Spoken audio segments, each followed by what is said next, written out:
Assalamualaikum warahmatullahi wabarakatuh. Perkenalkan, nama saya Atira Zalila dengan NIM 2202100023. Jadi saya di sini akan mempresentasikan proposal saya dengan judul Pola Asuh Orang Tua Berkarir Terhadap Perkembangan Sosial Emosional Anak di TK Bungo Selupuk, Banda Aceh.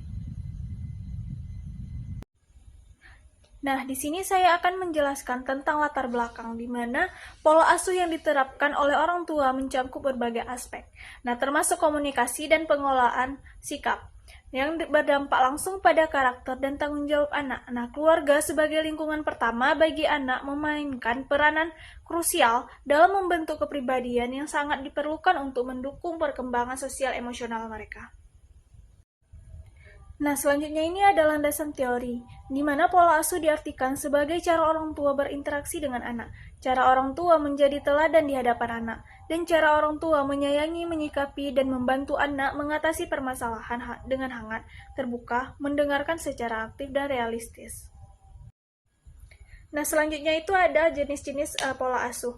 Yang pertama itu ada pola asuh otoriter, di mana orang tua yang menerapkan pola ini cenderung menetapkan aturan yang jelas dan mengharapkan anak-anak untuk mematuhi tanpa kompromi. Namun, mereka seringkali menggunakan hukuman secara untuk mendisiplinkan anak dan tidak memberikan penjelasan atau alasan terkait aturan yang telah dibuat. Yang kedua itu ada pola asuh permisif, di mana pola asuh yang melibatkan orang tua yang lebih santai dan memberikan kebebasan yang lebih besar kepada anak mereka.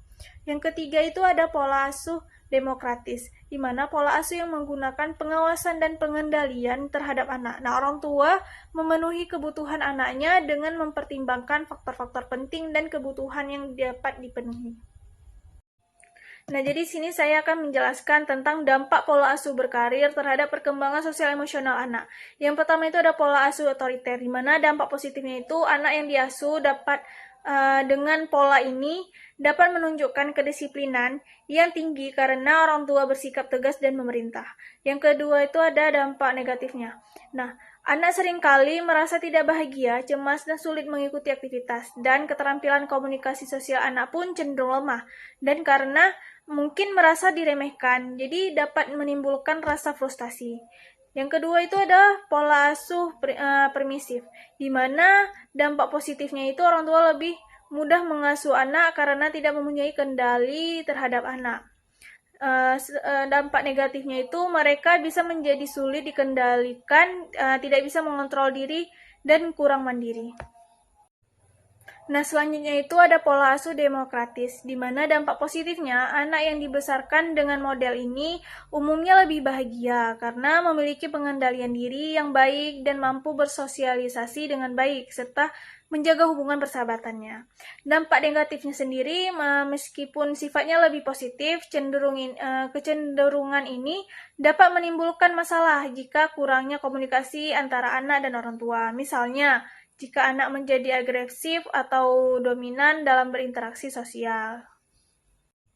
Nah, selanjutnya itu ada faktor yang mendorong pola asuh orang tua berkarir. Yang pertama itu ada dari segi pendidikan, di mana banyak ibu rumah tangga yang termotivasi secara profesional bukan hanya karena faktor ekonomi, tapi juga karena penghasilan suaminya lebih dari cukup dan mempunyai pekerjaan tetap. Nah, yang kedua itu ada segi ekonomi, di mana seringkali kebutuhan keluarga begitu penting dan mendesak sehingga suami dan istri harus bekerja untuk memenuhi kebutuhan sehari-hari. Nah, yang ketiga itu ada segi sosial, di mana tuntutan zaman lebih dan telah menciptakan tempat yang semakin penting bagi wanita yang meninggalkan keluarga untuk bekerja. Jadi biasanya wanita tidak hanya dituntut bekerja untuk memenuhi kebutuhan dasar, tapi juga termotivasi oleh faktor lain seperti peningkatan status sosial. Nah, selanjutnya itu ada kebutuhan aktualisasi diri, di mana selain didorong oleh faktor ekonomi, eksistensi perempuan dalam berkarir juga didorong oleh kebutuhan akan kesadaran diri. Nah, keinginan untuk mengamalkan dan memanfaatkan ilmu yang diperoleh selama bertahun-tahun di bangku kuliah atau di bangku pendidikan. Nah, selanjutnya itu ada metode penelitian. Yang pertama itu ada rencana penelitian. Jadi, metode penelitian yang digunakan dalam penelitian ini adalah metode penelitian kualitatif. Nah, metode penelitian kualitatif ini adalah penelitian yang bersifat deskriptif yang saya ambil dan analitis. Nah, jadi penelitian kualitatif ini juga diartikan sebagai strategi pencarian makna, pengertian konsep, ciri-ciri, gejala, simbol, dan mendeskripsikan suatu fenomena secara objektif dan multimetodologis, alamiah, dan menyeluruh, dan mengutamakan kualitas dengan menggunakan berbagai metode dan penyajian dalam bentuk esai yang menarik, gaya narasi, suatu bentuk pembelajaran ilmiah. Nah, yang kedua itu ada tempat penelitian. Jadi, penelitian ini dilakukan di TK Bungo Selopo, Kopel Madarussalam, Kecamatan Syakwala, Kota Banda Aceh.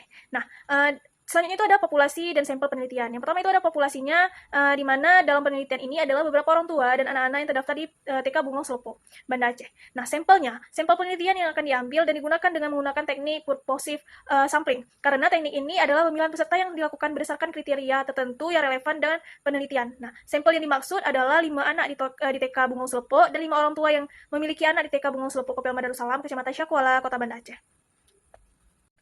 Nah, yang terakhir di sini ada teknik pengumpulan data. Di sini saya menggunakan teknik pengumpulan data wawancara karena penelitian ini menggunakan wawancara semi terstruktur.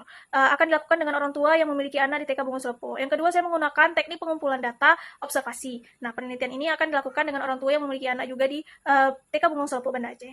Nah, yang terakhir itu saya menggunakan teknik pengumpulan data dokumentasi karena pengumpulan penelitian meliputi catatan sekolah anak, jadwal kegiatan, dan data pendukung lain yang relevan untuk memperkuat hasil wawancara dan observasi.